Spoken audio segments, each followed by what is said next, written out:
We're right at the end of the build of our Rugged Ridge Jeep for Ultimate Adventure. Now, Ultimate Adventure is my favorite trip that I get to go on every year, and I still honestly don't even know where we're going. I have a rough idea where in the country I have to be for the start, and it is just around 15 hours away from where I am right now. So the goal right now is to basically just finish up the Jeep. We've already got the frame stretched, got all the new suspension underneath it, got a new axle underneath the front, the rear axle's been re-geared, got new brakes on it. Basically, the entire chassis was built out from underneath the vehicle, rolled it back underneath, and dropped the body on. Now I'm gonna be putting on all the parts that come from the sponsors of this year's Ultimate Adventure. So I've already done the front axle, it's Dana front axle, but now I have to do bushwhacker fender flares, N-Fab side steps, rock sliders, and then a couple other Rugged Ridge items to go on this Jeep to finish it out.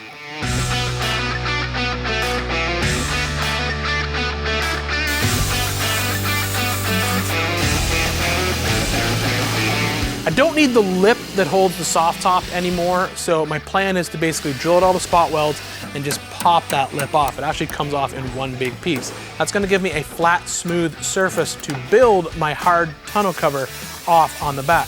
Now, the tonneau cover itself, I'm actually gonna build in 3 different pieces. I'm gonna have to add in some braces that basically brace up the underside of it. Those are gonna be steel. I'm gonna weld them onto the body. It'll also be there to help hold the back of the new hard top down.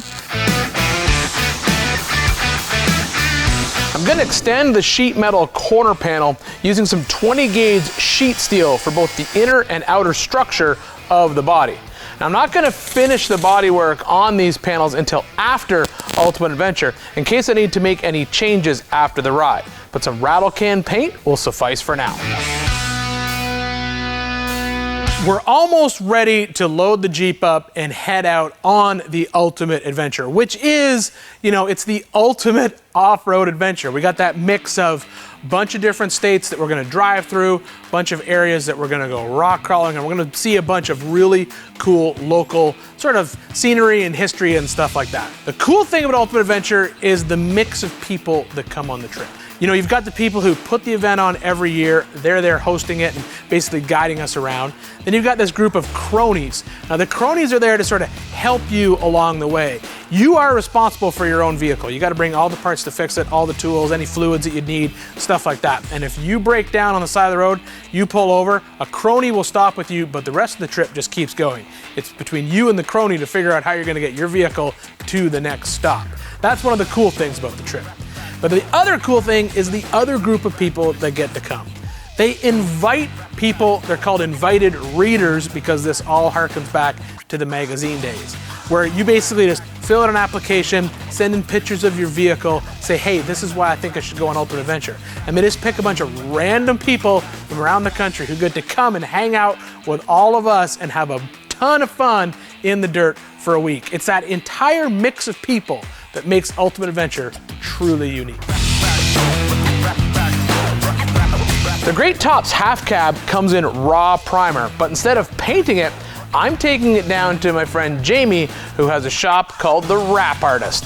Now, Jamie is known as the go-to guy for wrapping tour buses in the Nashville area. And after a quick discussion with him, we decided that this top would look best with a flat black wrap with carbon fiber accents to match our grille and our hydro-dipped wheels.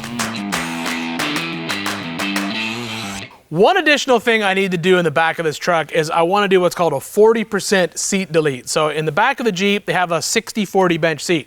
So the one side basically is supposed to fold flat, but you can see it doesn't go all the way down. What I want to do is remove this one seat and basically build a platform that goes all the way from the back up to the front.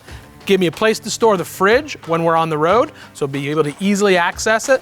Passenger can just reach back, get food and snacks out, even the person riding in the back can, but also it'll work with my plan to basically make the back of this kind of like a place to sleep when we're on the trail.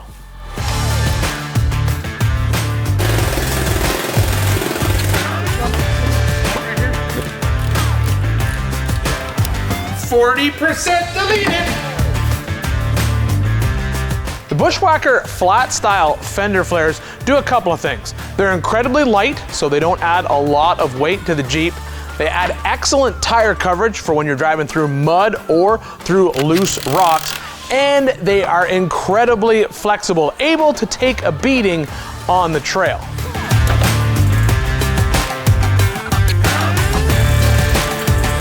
There we go.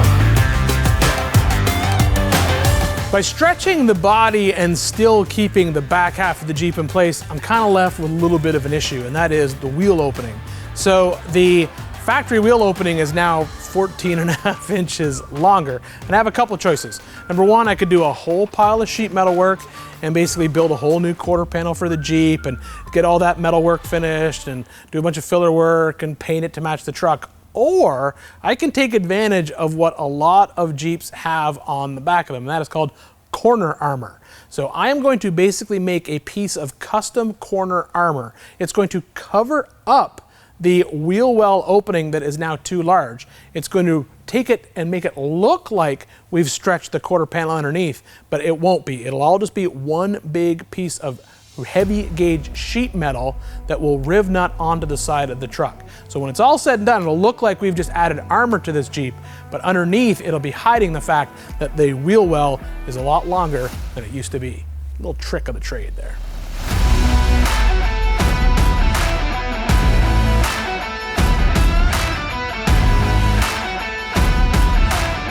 The rear bed cover for the Jeep consists of a structure of 1.5 by 3 inch 16 gauge steel. This will also act as our tire carrier, and then it gets skinned in some 16 inch 6061 aluminum sheet. This will ensure that the back of our Jeep is nice and dry, because remember, this is where I'm going to sleep. And after that, the roof can be dropped into place. And voila, a stretch JK that's kind of a Jeep and kind of an avalanche, so I'm calling it the Javalanche.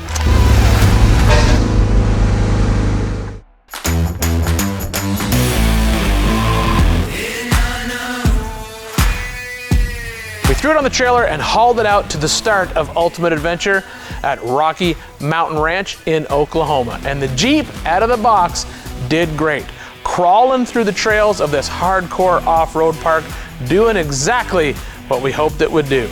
Turn heads on the trail, be a one-of-a-kind off-roader, and tackle some serious rocks. I would say the Rugged Ridge Javalanche is a success. Now be sure to stay tuned right here to MotorTrend to see all of the action from this year's Ultimate Adventure 2021.